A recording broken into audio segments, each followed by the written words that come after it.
Good afternoon. My name is Jan England. I'm Managing Director of England Marketing. I'm going to talk to you today about the challenges facing farmers. I remember back at the Oxford Farming Conference in 2014, a dramatic statistic came to the fore that there were only 100 harvests left. While this statistic has been much contested, even in the last couple of weeks with the publication of the new Oxford University study, the irrefutable fact remains that soil degradation is a major problem in agriculture across the world. Nearly a decade on, we haven't made much progress in developing a cohesive approach to righting the damage that generations of intensive farming have done on our land. There's still no clear way forward in improving the long-term health and lifespan of our soils. Indeed, Prince Charles, writing in Farmers Weekly only last week, said it takes enormous courage to step away from the way it has always been done.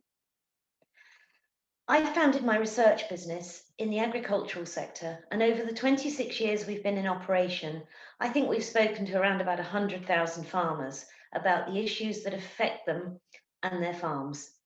My interest in the sector comes from being a partner in the family farm business, as well as a need to diversify back in the 90s to support the uncertainty of a livelihood in agriculture.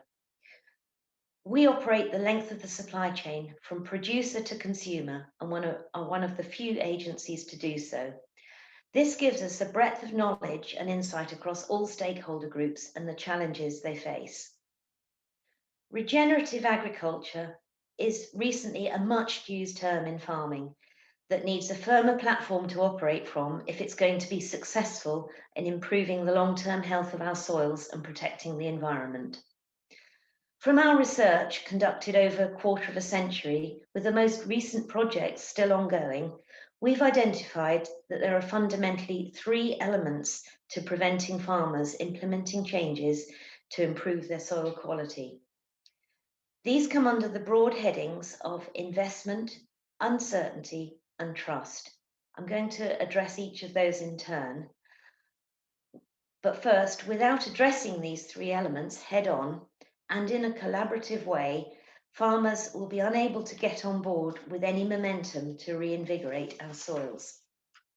Regenerative farming is not the catch-all, easily implemented solution the wider media would have us believe.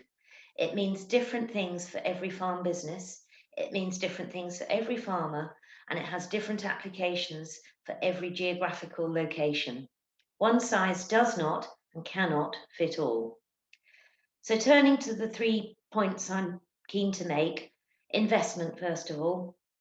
Farmers are facing a situation where in recent years farm income has fallen by 9%, as reported by DEFRA.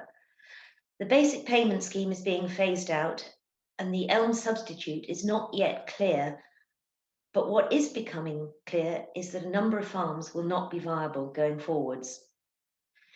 It's been reported in the Food, Farming and Countryside Commission report, which was published in January of this year, that adopting a regenerative approach to farming results in an average 27% fall in yield in cereals.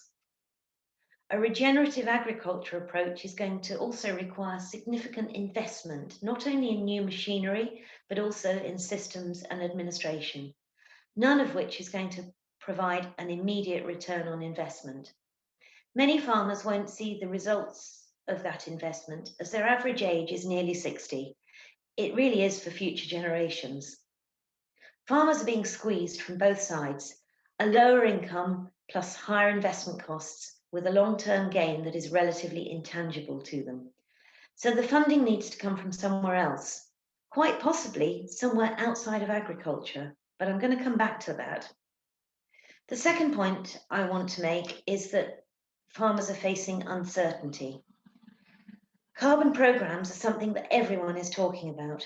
Reducing pesticide and chemical use is widely acknowledged as being beneficial, and reducing emissions is one of the key targets of the industry, so we can work towards improving the environmental impact.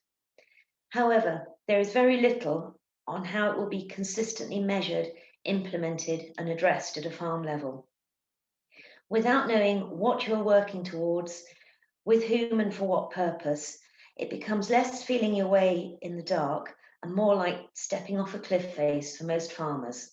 So forgive them if, without a little more structure and certainty, they aren't willing to take that leap of faith. I turn now to trust. Trust has been the biggest factor for the majority of farmers we've spoken to recently about this whole topic. Indeed, it's always been an important aspect for the farming community. There needs to be trust in a system, trust in a program, trust in the organisation that's running the program, and trust in the government to support any change, a change that as yet has no scalability, measurement, or clear approach. It's asking a lot, especially during one of the most uncertain times in recent memory. In my view, without a clear path forwards, fully explained and consistently supported in its message, regenerative farming isn't going to gain the traction it needs to get off the ground, much less have any impact in its effect in this country or any other. So, how can the issue of trust be addressed? I think there are three ways. First of all, farmers are more likely to trust groups of other farmers rather than companies, organisations, and government departments. It's not just the success stories they want to hear, they want the whole picture, and they're keen for the opportunity to learn together. They also need clarity in the schemes. Farmers need much greater clarity in the post-Brexit era schemes supported by the government if they're to commit to financial and life-changing modifications to the way they operate. And finally, a robust, universal approach to the measurement of carbon is needed, so farmers know exactly what they're being measured against. But my final observation for the improvement in the uptake of regenerative agriculture is this. We are quite possibly looking at the wrong end of the food chain. The pressure from consumers in regards to environmental impact is mounting. Accountability, transparency, and increased awareness are demanded by the consumer. The government talks about public money for public goods through the ELM scheme. The money to drive the changes needed sit with the retailer, the consumer, and the government. If consumers are taught to understand the real value of food and are prepared to pay for it, that, in my opinion, will be the real impetus for change. Thank you very much for listening, and I hope you enjoy the rest of the conference.